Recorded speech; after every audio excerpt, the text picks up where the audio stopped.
जेव्हा काही दिवसांपूर्वी शेतकऱ्यांच्या नावाने आंदोलन झालं आणि मुंबईला बोलून त्याच्यामध्ये काही झालं, त्यावेळेसच समजलं होतं की सरकार फक्त शेतकऱ्यांच्या तोंडाला पानं पुसायचं काम करणार आहे. काम करणार आहे माहित होतं, ते पुढे जाऊन सिद्धही झालं. काहींना आमदारकी भेटली, काहींना वचनं भेटली, पक्ष विलीन झाले आणि सरकारने त्यानंतर GR काढला.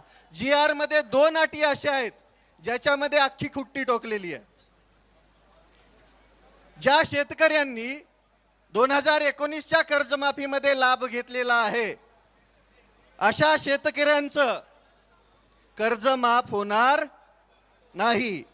त्याच्यामध्ये तुम्हाला 50,000 लाभ भेटेल, परंतु तुम्हाला जे कर्ज आहे, तुमचं जे थकीत कर्ज आहे, ते कर्ज तुम्हाला 1 ना 1 रुपया आधी भरावं लागेल. मग याला कर्जमाफी म्हणायची की फडणवीसांनी सुरू केलेली बँकांसाठीची कर्ज वसुली, हा प्रश्न पडलाय. दुसऱ्यामध्ये बी सेम तीच अट आहे, काहीच नाहीये याच्यामध्ये. महाराष्ट्रातील जवळजवळ 36 लाख शेतकऱ्यांचं नुकसान होणार आहे. मग कर्जमाफी द्यायचीच होती तर सरसकट द्यायची ना, ढोंग कशाला करायचं? जर तुम्हाला शेतकऱ्यांचा एवढाच कळवळ आहे तर सरसकट द्यायची. पण नाही, आजपर्यंत तुम्ही 2014 पासून बघत आलेला आहात. समित्या आणि निकषांमध्ये सरकार फसलेलं आहे. मागच्या 10 ते 12 वर्षामध्ये जेवढं काही सरकार आली त्याच्यामध्ये मध्ये एक कर्जमाफी झाली, त्याच्यामध्ये सरसकट दिली होती. पण यांनी 2 कर्जमाफ्या दिल्या, त्या 2 कर्जमाफ्यामध्ये फक्त निकष लावलेले, तर त्याच्यामध्ये दुसरं काहीच नाहीये. या निकषांमध्ये शेतकऱ्याला कोणतीही कर्जमाफी भेटत नाहीये. माझ्या वडिलांच्या नावावरती 35,000 रुपयाची सोसायटी आहे. मागच्या वेळेस बी तो 50,000चा लाभ भेटला नाही, यावेळेस बी भेटणार नाही. मग कसं म्हणायचं की माझ्या शेतकऱ्याला, माझ्या शेतकरी राजाला कर्जमाफी भेटते म्हणून? जी मुख्य मागणी आहे, हेच मुख्यमंत्री देवेंद्र फडणवीस साहेब म्हटले होते की मी सत्तेमध्ये आल्यानंतर शेतकऱ्यांचा सातबारा करणार, कोरा कोरा कोरा कोरा कोरा. पण हा कोरा करायच्या नादामध्ये त्या शेतकऱ्यांच्या सातबाऱ्यावरती बोजा चढवायचं काम हे सरकार करत आहे. या सरकारच्या काळामध्ये विचार करा तुम्ही, कोणतीही सबसिडी शेतकऱ्याला भेटत नाही, कोणत्याही योजनेचे पैसे योग्य वेळेवरती शेतकऱ्याला भेटत नाही, खताचे औषधाचे भाव गगनाला भिडलेत, कोणताही हमी भाव योग्य प्रकारे शेतकऱ्याला भेटत नाही. कांदा 2 रुपयाने विकावा लागतोय. शेतकरी अक्षरशः देशोधडीला लागायला लागला आणि इथलं सरकार म्हणते आम्ही शेतकऱ्यांच्या हिताचं. अरे घंटा तुम्ही हिताचे आहेत, लई शिव्या येतात पण इथं देऊ शकत नाही. यांच्या विरोधात बोलतो म्हणून 2 दिवसापूर्वी 2 अकाउंट उडवले. अरे अकाउंट उडवले म्हणजे आवाज दबत असतो का? येता येता दुसरं उडवलं 5 लाखाचं. एवढे घाबरलेत हे, एवढे घाबरलेत कारण की शेतकऱ्यांची एकजूट व्हायला लागली, शेतकरी एकत्र यायला लागलाय. दादांनी सुरुवातीला आंदोलन चालू केलं. कांद्याच्या आंदोलनामध्ये बघा, सुरुवातीला 12 रुपये 35 पैसे वाढवलं. जशी जशी शेतकऱ्यांची एकजूट वाढायला लागली, दादांचा तीव्र विरोध चालू झाला. त्यानंतर 15 रुपयाच्या वर भाव केला ना, आता काहीतरी 16.5 रुपये केलाय. मग तुम्ही असं खुडत देण्यापेक्षा एक खट्या का देत नाहीत? गोष्टी देत असताना तुम्हाला सतत समित्या आणि निकष का लागतात? आणि तुमचा तो पात्र शब्द नेमका कोणत्या पुस्तकात आलाय तो एकदा बघावा लागेल. नेमका यांनी कोणत्या पुस्तकातून अभ्यास केलाय? कोणतीही गोष्ट मागितली की पात्र शब्द टाकणार. त्या पात्र शब्दामध्ये शेतकऱ्यांची अख्खी कर्जमाफी ही फसवी झाली. शेतकऱ्यांच्या हाती काहीही भेटणार नाही. शेतकऱ्याच्या हातामध्ये फडणवीस सरकारने गाजर द्यायचं काम केलंय. आणि कोणी बोललं की एक तर त्याच्यावर गुन्हे दाखल होतात, एक तर त्याचे अकाउंट बंद होतात आणि त्याला जेलमध्ये डांबल्या जातं. शेतकऱ्यांच्या हितासाठी बोलत असताना काही भांडुळ परत अजून खाली कमेंटमध्ये बोलतात की हे फक्त स्टंट चालू आहे वगैरे वगैरे. 1-2 दिवस उपाशी येऊन बसा की. 4-5 तर भांडगुळ सोडलेत सरकारने. अक्षरशः संविधानिक पदावरती असताना भिकार चोटासारखं बोलतात, हे दलिंदरासारखं. अरे तुमच्या मनामध्ये एवढी नीचता भरलेली आहे, तुम्ही माणसं नाहीत, राक्षस आहात. तुमच्याकडून शेतकऱ्यांचं भलं होईल याची अपेक्षाच नाहीये. पण आम्ही पण खमकेत, आम्ही पण शेतकरी आहेत. आम्ही आत्तापर्यंत आमचं रुमणं त्या अवतावरती धरून 2 फूट आतमध्ये आऊत खुपसलंय शेतामध्ये, आमच्या शेतीची मशागत केली आहे, तेच रुमणं काढून तेच रुमणं हातामध्ये घेऊन तुमच्या डोक्याची आणि तुमच्या ढुंगणाची मशागत करायला आम्हाला वेळ लागणार नाहीये. आमच्या आसुडाचा आवाज ऐकला तर तुमच्या कानातून रगात निघल. त्यामुळं सुधरा, या 2 अटी मागे घ्या. सर्वसामान्य शेतकऱ्याला कर्जमाफीचा लाभ भेटू द्या. बँकांचे वसुली एजंट असल्यासारखं वागू नका, अन्यथा याचे परिणाम संपूर्ण महाराष्ट्रभर दिसतील. आज ही वज्रमूठ एवढी मोठी होईल की या वज्रमुठीने तुमच्या डोक्यावरती प्रहार केला तर कुठे पाताळाला जाताल समजणार पण नाही. अरे यांना लाजा वाटायला पाहिजेत. देत असताना जरा नीट तरी द्यायचं ना. निकष लावून द्यायचंय तर द्यायचं ढोंग कशाला करायचं. मतांपुरता शेतकरी लय महान असतो यांच्या नजरेमध्ये. पण मतं भेटली, सरकार आलं, सत्तेमध्ये बसले, ढुंगणाखाली खुर्ची भेटली की झालं, शेतकऱ्यांचा विसर पडला. कर्जमाफीचं गुऱ्हाळ मागचं 1 वर्ष चालू आहे माहितीये. आता GR काढलाय. GR काढताना म्हणले की आचारसंहिता झाल्यावर, मग GR बी आचारसंहिता झाल्यावरच काढायचं ना. म्हणजे प्रत्येक वेळेस फक्त फसवायचं, प्रत्येक वेळेस शेतकऱ्याला फक्त तोंडाला पानं पुसायची आणि प्रत्येक वेळेस शेतकऱ्याला फक्त खेळवत ठेवायचं. हे काम हे इथलं सरकार करतं, हे पाप आहे. सर्वसामान्य शेतकऱ्याच्या अडचणी काय आहेत काय माहिती यांना. मंत्रालयाच्या AC मध्ये बसून यांना निर्णय घ्यायला काय लागतंय. कधी या आमच्या शेतामध्ये आऊत आणून दाखवतो तुम्हाला काय त्रास असतो ते. देशोधडीला लागलाय शेतकरी आणि त्याच शेतकऱ्यांवरती वार करायचं काम हे सरकार करतंय. या सरकारला धडा शिकवण्यासाठी शेतकऱ्यांना आता एक या. जात धर्म पंथ सगळं बाजूला ठेवा, ते पक्ष बाजूला ठेवा आणि आता एक या. आजपर्यंत शेतकऱ्यांची एकजूट झाली नाही, म्हणून सगळ्यात जास्त अन्याय कोणावरती झाला असेल तर तो शेतकऱ्यावरती झालेला आहे. 1 लाख कोटीचे प्रोजेक्ट आहेत त्यांचे, त्याच्यामध्ये सगळ्यात जास्त नुकसान शेतकऱ्यांचं आहे.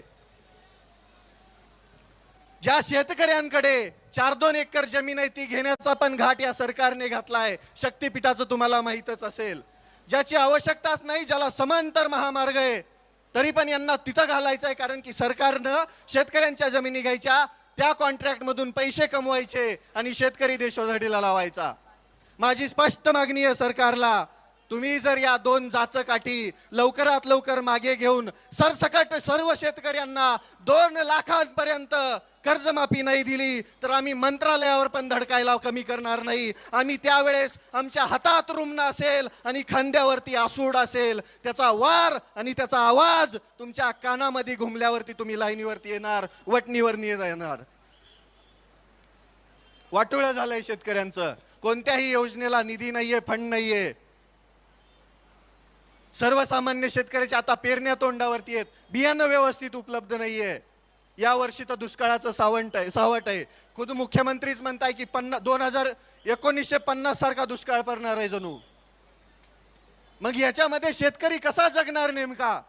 त्याच्या डोक्यावरती कर्जाचा डोंगर असताना तो सर्वाइव्ह कसा करणार, जगणार कसा, आणि तो पुढे त्याचं कुटुंब कसं जगवणार, हा प्रश्न आहे शेतकऱ्यांच्या पुढं. काही नसतंय, सर्वसामान्य शेतकऱ्याच्या हातामध्ये काही सुद्धा नाहीये. बियाण्यांपासून ते विक्रीपर्यंत सगळं काही सरकार ठरवणार आणि ज्यावेळेस माल येतो त्यावेळेस पण त्याचा भाव बी सरकार आणि आडते व्यापारी ठरवणार. शेतकऱ्याच्या हातामध्ये धतुरा कायमस्वरूपी तेच लागत आलंय. सर्वसामान्य शेतकऱ्यांना लुटायचं काम इथलं सरकार करत असताना आपण शांत बसून चालणार नाही. माझी त्या सर्व महाराष्ट्रातील शेतकऱ्यांना विनंती आहे, आज आमदार रोहितदादा पवारांच्या पाठीमागे उभा राहावं लागेल. 3 दिवसापासून पोटात अन्नाचा कण नाहीये. हे आपल्यासाठीच चालू आहे. जर माफी झाली तर ते सगळे 36,000 शेतकरी त्या निकषांमध्ये बसणार आहेत. त्या 36 लाखांपैकी कमीत कमी 36,000 तरी इथं दिसायला पाहिजेत. त्याच वेळेस इथल्या सरकारवरती दबाव बसणार आहे. माझी महाराष्ट्रातील सर्व शेतकऱ्यांना विनंती आहे, कुठं बी असा पण पंढरपुरात दिसा. आजपर्यंत तुम्ही वारकरी बनून इथं आला होतात, आता एकदा शेतकरी बनून पंढरपुरात यायची वेळ झाली आहे. आमदार रोहितदादा पवारांचे हात बळकट करायची वेळ झाली आहे. हे तुमच्यासाठी चालू आहे फक्त. याच्यामध्ये कोणता स्वार्थ, कोणता स्टंट किंवा अजून काही नाहीये. मुळातच या राज्यामध्ये विरोधक ठेवायचाच नाही असा सरकारचा घाट आहे. त्याच्यासाठी 4-2 भिकारचोट सोडलेली येतं. काल एक जण बकवास करत होता, दलिंदर, अरे 2 मारावे वाटले, आई शपथ सांगतो, नाव घेतलं लय बुडाला आग लागल, घेणार नाही, तुम्हाला समजून गेला असेल. लाजा वाटत नाहीत का तुम्हाला बोलत असताना? लाजा. अरे जनाची नाही मनाची तरी ठेवा ना. कोणीतरी शेतकऱ्यांसाठी लढत असताना तो स्टंट कसा असू शकतो? आम्ही तर तुमच्या सरकारमध्ये घेतलेल्या त्या कडूला बी पाठिंबा दिला होता ना. निघाला भिकार चोट, आम्ही काय करावं त्याला?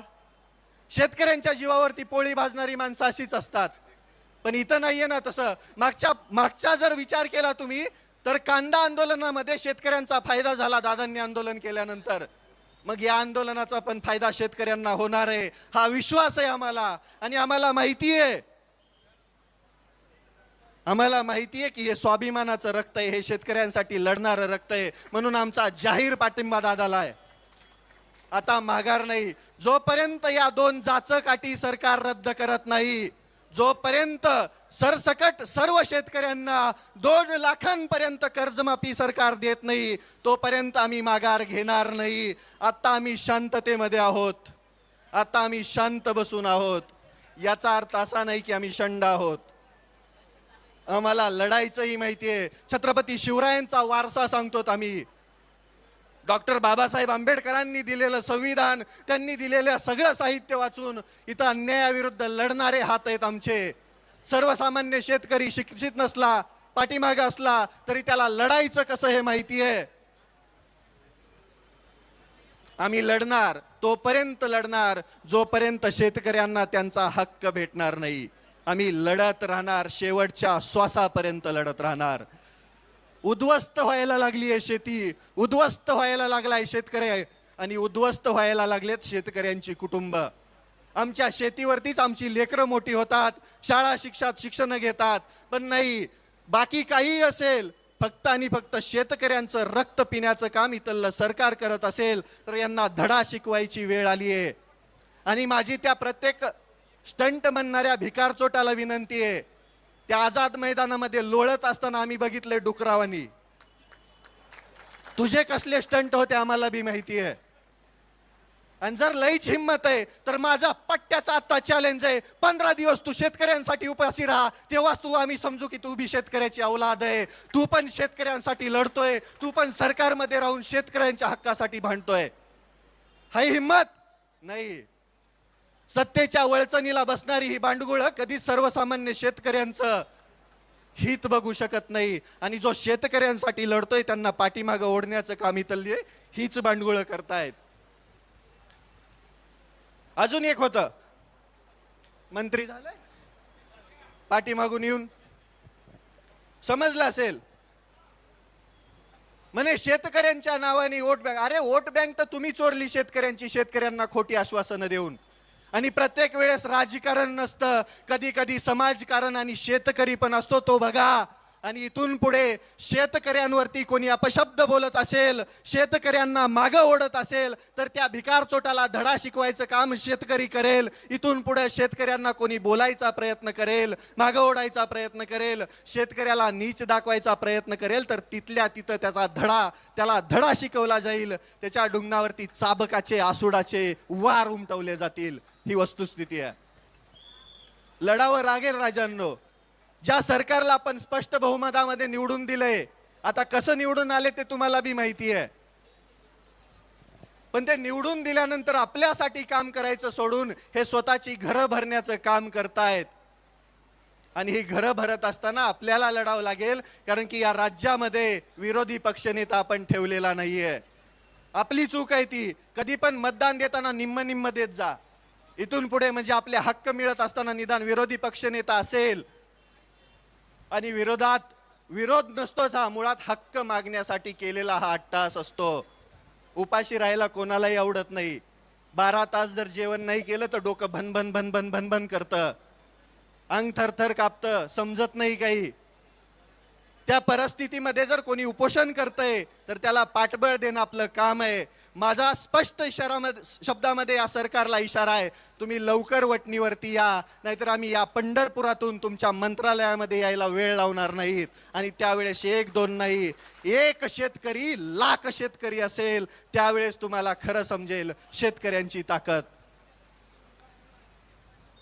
शेतकऱ्यांसाठी लढत असताना सगळ्यात जास्त त्रास हा सरकारच सर्वसामान्यांना देत आहे. तुम्ही तर बघितलं, आता मी तुम्हाला दिसत नसेल कुठं, पण तुमच्या हृदयावरती नाव कोरलेलं आहे. ओळखता ना सगळे? सकाळी सकाळी 5 लाखाचं उडवलं. काय फरक पडणार त्याने? काय फरक पडणार सांगा ना? ज्या लोकांच्या हृदयामध्ये क्रांतीची मशाल पेटवणारा तो क्रांतीवीर हा शेवटपर्यंत क्रांतीवीरच असतो. शेवटपर्यंत तो क्रांतीची मशाल त्या सर्वसामान्यांच्या हृदयामध्ये पेटूनच जातो.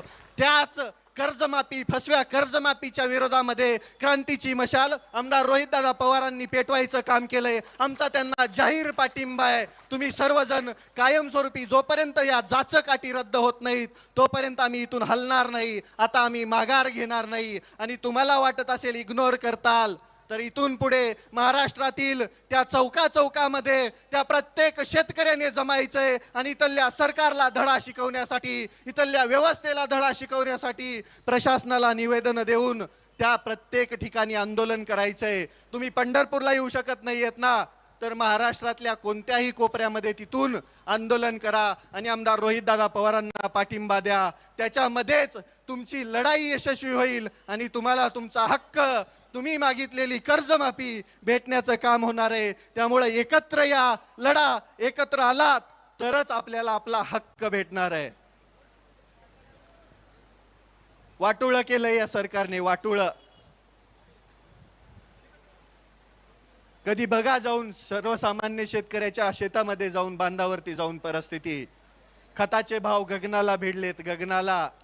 बियाणं भेटणार नाही अजून 2-4 पाऊस झाले तर.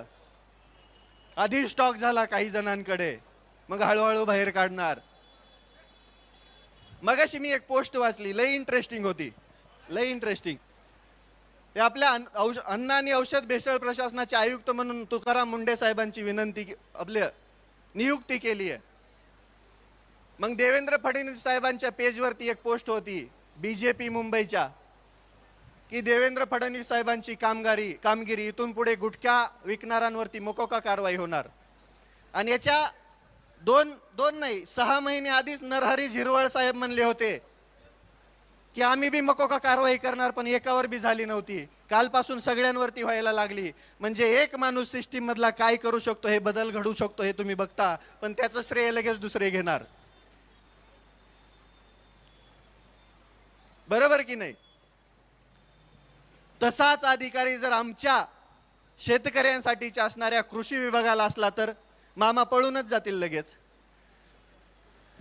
बरोबर की नाही? परवा दिवशी तर म्हणे एका शेतकऱ्याला, माझ्याकडे त्या शेतकऱ्याचा असो, अक्षरशः ऊस जळाला होता. ऊस किती असंवेदनशील असतात ही माणसं, तुम्ही बघा. ऊस जळाला, त्या शेतकऱ्याने उन्हात बसून आंदोलन केलं. त्याला पाणी सोडण्याचं आश्वासन भेटल्यानंतर आंदोलन मागे घेतलं. त्याची मागणी होती फक्त जळालेल्या ऊसाचा पंचनामा करा. अतिवृष्टीचे पैसे अजून आले नाहीत शेतकऱ्याच्या खात्यात. कोणत्याही विम्याचे पैसे मागच्या 2-4 वर्षात शेतकऱ्याच्या खात्यात आलेले नाहीयेत. पंचनामा करण्यासाठी कृषी मंत्री म्हटले की हे माझ्याकडे नाहीये, तुम्ही तुमचं बघा, तुम्ही मोठी माणसं आहेत. हे मनाने भिकारडे असणारी लोक आहेत. मनाने, पैशाने लय श्रीमंत आहेत हे, पण मनाने अक्षरशः भिकारडे. कारण की यांच्या मनामध्ये शेतकऱ्यांसाठीचा कसलाच प्रेम नाहीये, ना भाव आहे, ना शेतकऱ्यांचं भलं करण्याची ताकद आहे यांच्यामध्ये.